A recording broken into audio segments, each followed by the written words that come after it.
Yo les postos, les postas, chico chicas, bienvenue dans cette nouvelle vidéo où on va faire un petit cours de football à l'UEFA, voilà, qui est soi-disant spécialiste dans le football. Je sais pas comment il regarde les matchs de football, mais il va falloir faire un petit cours aujourd'hui. Et oui, on peut se permettre de dire qu'on connaît mieux le football que l'UEFA. Voilà, si tu veux venir en commentaire, t'as tort, on s'en fout de tes insultes. Voilà, faut être très clair là-dessus. Parce que quand tu mets pas Idrissa Gueye dans l'équipe de la semaine, c'est que tu as un gros problème. Et quand tu mets Meunier en plus dans l'équipe type, il y a aussi un gros problème. Donc on va vous dire un petit peu l'équipe de la semaine de Ligue des Champions par l'UEFA. Hein. Donc on a du Ter Stegen dans les buts, ce qui est assez normal. Donc Alvarez, Tagliafico et Leovac. À gauche Bernat, à droite Thomas Meunier. MDR. Valbuena, Gundogan, Orisic au milieu, Di Maria, Haaland devant. Comment tu peux pas mettre Idrissa Gueye qui a muselé, étouffé, écrasé, explosé le Real Madrid hier. Il a conquis le monde hier, Idrissa Gueye. Là, on est dans l'incompétence la plus absolue. Donc voilà. Donc on va pas dire encore que l'UEFA est anti-PSG. Ils ont mis 2 joueurs dans l'équipe. Même 3 avec Di Maria. Désolé, 3. Donc voilà. Moi maintenant, pour moi, franchement, Idrissa, il reste à lui trouver un champ. Voilà. Parce que là, il a étonné le monde hier. Je suis désolé. Là, on mettra sur le compte de la nouveauté, mais Idrissa Gueye, voilà, c'est fait. Le mercredi 18 septembre, il fait partie du Paris Saint-Germain et il a été gigantesque. Gigantesque. J'ai même plus de mots face au Real Madrid. Là, il a fait vraiment une cœur. Il a un cœur dans les supporters parisiens, là c'est sûr. Donc la place était à prendre hein, depuis 2 saisons. Après que Blaise Matuidi avait laissé un gouffre dans l'entrejeu parisien en partant pour la Juventus de Turin. Donc voilà, le match du Sénégalais contre l'équipe de Zidane a été tout à fait remarquable. Voilà, je suis désolé. Et plus grand monde ne doute que le champion du monde a trouvé son successeur. Je parle de Matuidi. Hein. Voilà, le rôle de l'infatigable gratteur, ratisseur, récupérateur, capable aussi de jouer vers l'avant en se projetant ou en trouvant un peu la bonne passe au bon moment. Voilà, tu as trouvé vraiment ton milieu, bravo. Et là, je les vois arriver en commentaire qui me disent « Ouais, mais Sacha, tu dois avouer que c'est Thomas Tuchel qui a fait venir Gueye. » Il n'y a pas de problème là-dessus, on est tous d'accord.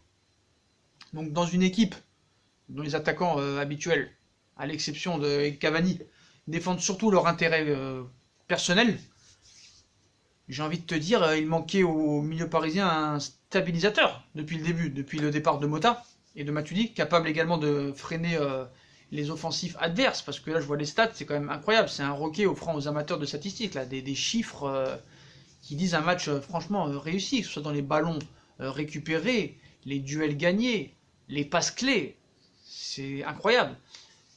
Bon, et là, il a offert à l'entraîneur une tranquillité d'esprit. Hein. Mercredi, c'était Noël. Hein. Tout le monde a été servi. Hein. C'était Noël, c'était votre anniversaire. Voilà. C'est une machine. Voilà. On a les chiffres et on va vous les donner. On va vous les donner. Voilà. Et aussi, l'UEFA qui ne regarde pas cette vidéo, sûrement, si vous pouvez l'écouter, cette vidéo, écoutez bien. Parce que là, il vous faut un labrador, il vous faut des lunettes, il vous faut des jumelles pour pas mettre Idrissa Gueye dans le 11. Donc les chiffres d'abord. Aucun duel perdu.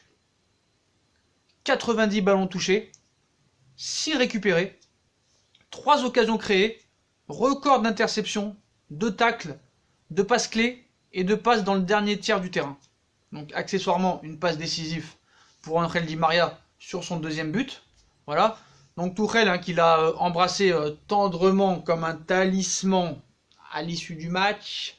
Voilà, donc il a dit... Hein, bien sûr que c'est le joueur qui nous manquait, on s'est beaucoup battu pour l'acheter, c'est une machine, il n'arrête jamais de courir, il récupère beaucoup, il gratte beaucoup de ballons, et contre une équipe comme le Real Madrid, c'est super important. Voilà, donc c'était un petit peu gênant encore le câlin, hein. Donc on peut se poser quelques questions des fois, bref, c'est pas le sujet de la vidéo, en tout cas pas pour l'instant. Donc les coéquipiers, hein, ils ont été ravis hein, de Gueye, il a couru pour 4, voilà, je suis désolé, il a couru pour 4 le gars, voilà. Même si c'est Marco Verratti qui a le plus couru à l'arrivée. Mais bref. Donc c'est incroyable, je ne sais pas combien de ballons il a récupéré aujourd'hui. 6, on l'a dit. Hein. Ce n'étaient pas des ballons faciles. Il réussit à voir avant, à lire la situation. C'est Thiago Silva qui a dit ça. C'est un monstre, il a dû faire au minimum 12 km en plus d'être un charbonneux. Il est aussi bon techniquement. Prenel Kipembe. Voilà, tout le monde est unanime. Hein. Donc dans le détail, ce qu'il faut en déduire, Idrissa Gueye, Il a empêché Toni Kroos de relancer les offensifs du côté du Real Madrid. Hein, voilà. Et il a bloqué les éventuelles transmissions vers Eden Hazard. Donc Idrissa est pour beaucoup dans le non-match de Eden Hazard. Contrairement à ce que pensent les autres. Ils pensent que c'est Meunier qui a écrasé Hazard. Moi je pense que c'est plus Idrissa Gueye. Voilà. Il est beaucoup dans le non-match du Belge. Et son pressing sur l'Allemand a permis au Paris Saint-Germain de commencer à attaquer. Voilà. Ses attaques très haut, ce pressing très haut, on voit qu'il a vraiment pressé, il les a accrochés. Donc c'est vrai que des fois, Toni Kroos, il était un petit peu nonchalant, mais voilà quand même, son apport a permis aussi à Marco Verratti, n'en déplaise à Monsieur Riolo, d'évoluer plus librement, ce qui n'a pas empêché l'Italien brillant hein, hier de mettre ses mains sur les genoux dans les 20 dernières minutes. Donc voilà. Donc on a vraiment besoin d'un joueur comme ça, disait Verratti avant la conférence de presse. L'Italien à la veille de la rencontre. L'an dernier, j'étais un peu tout seul au milieu avec des joueurs plus offensifs et je devais m'occuper de l'équilibre de l'équipe pour ne pas subir des contres. Là, je me sens un peu plus libre. Je suis vraiment content qu'il soit là. Voilà, Verratti à propos de Gueye hein, en conférence de presse d'avant-match. Donc maintenant, la comparaison avec Kanté. Est-ce qu'on peut le comparer à Kanté? Donc à Paris Bey hein, qui s'est vite intégré dans le groupe. Hein. Il s'est fondu dans le collectif très très vite. Et comme j'ai dit hier, tu sais que quand tu prends un joueur comme Gueye, tu sais très bien que c'est une source sûre. C'est une valeur sûre. T'es tranquille avec ça.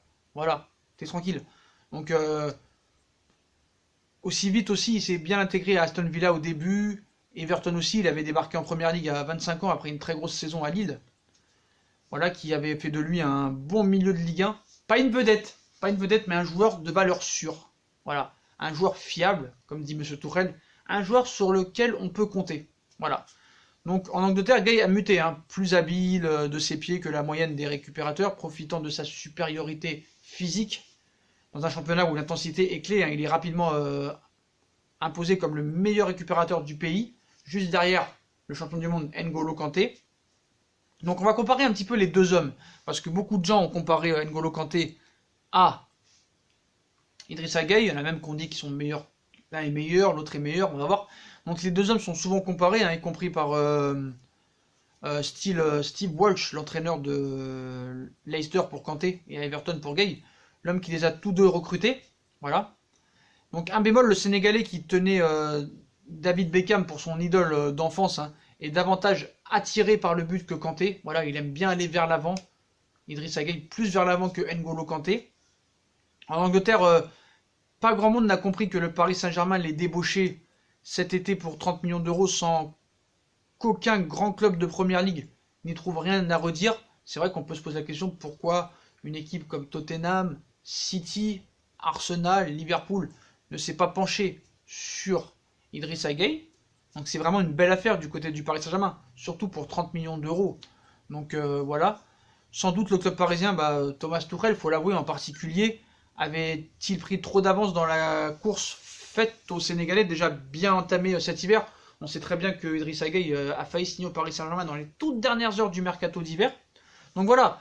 Donc pour moi, si le PSG peut avoir un regret, c'est de ne pas avoir conclu l'affaire dès le mois de janvier. Je pense qu'un joueur comme ça contre Manchester, t'as pas besoin de Neymar au match retour avec l'équipe qu'avait Manchester au match retour. Hein. Voilà, c'est de ne pas avoir conclu l'affaire dès le mois de janvier, ça a été une très grosse erreur. Et là, j'avoue, Enrique, t'es fautif. Voilà, t'es fautif, parce que mercredi soir, au sous-sol du Parc des Princes, tout le monde a été unanime. Il ne parlait que d'Idrissa Gueye. Tout le monde a parlé que d'Idrissa Gueye hier. Et tu peux pas ne pas l'avoir vu. Donc l'UEFA a fait une erreur hier. Et ça prouve, j'ai envie de dire un mot spécial. L'incontinence. L'incontinence. Vous savez ce que ça veut dire, l'incontinence? C'est quand vous n'arrivez pas à vous vider. Voilà. Vous êtes des incompétents. Et à part favoriser le Barça et le Real, vous êtes vraiment capable de quoi à l'arrivée? Voilà. C'est ça. À part faire des arrangements pour favoriser le Real et le Barça. À part être contre Paris, contre les autres clubs, et à faire des fair play financiers pour que les nouveaux riches empêchent le Barça et le Real de triompher en Europe, vous êtes capable de quoi? Donc voilà. Ce mercredi soir, il a été magnifique. Voilà. Donc l'intéressé, dans ses propos, il a dit ce ne sont pas les individualités qui ont fait la différence, mais l'équipe. Individuellement, c'est plus facile quand tout le monde travaille ensemble. Et pour tout le monde, c'est plus facile, pour moi, en tout cas, quand Idrissa Gueye travaille. Après, ce qu'il faut être clair là-dessus, c'est si les gens pensent que Idrissa Gueye est un joueur qui sert que à courir, vous avez tout faux. Vous savez tout faux. Et vous ne comprenez rien au football. Le gars sait tout faire. Que ce soit dans les passes, dans les transitions, dans les tacles, dans la récupération, dans le pressing, dans le jeu vers l'avant, il est tout à fait exceptionnel. Exceptionnel. Point. Erreur. Quid de l'UEFA. Et c'est une honte de ne pas l'avoir mis dans le 11. Bande d'incompétents, de nullissimes. Votre seule compétence, c'est de favoriser le Barça et le Real. Et de faire des fausses Ligues des Champions à venir en 2024 et des fair play financiers pour que le petit Barça et le petit Real soient tranquilles. Voilà. Les potos, pour la prochaine vidéo sur Thomas Tuchel, je veux au moins 100 likes dans cette vidéo. Et après, je la sors. Sacha va-t-il continuer à l'enfoncer? Va-t-il s'excuser? Ou va-t-il rester neutre? Réponse dans la prochaine vidéo. Et dans cette vidéo sur Tuchel, on parlera aussi de la suite du Paris Saint-Germain. Est-ce que les gens s'enflamment trop? Comment jouer quand Neymar et Mbappé et Cavani vont revenir? Quelle défense? Quelle attaque? Les potos, vous savez ce qu'il vous reste à faire. 100 likes dans cette vidéo. Donc n'hésitez pas à bombarder la barre de like, à liker, à partager, à commenter. Dites-moi si vous trouvez que c'est une honte que Idrissa Gueye ne fasse pas partie de l'équipe de la semaine type de l'UEFA. Puis n'hésitez pas à nous suivre sur Twitter où on mettra toutes les informations. Facebook, Snapchat, Instagram, tout sera en description. Puis je vous souhaite une bonne vidéo à tous et à tout de suite dans la prochaine vidéo. S'il y a 100 likes dans cette vidéo, je la sors automatiquement. Tchuss les potos!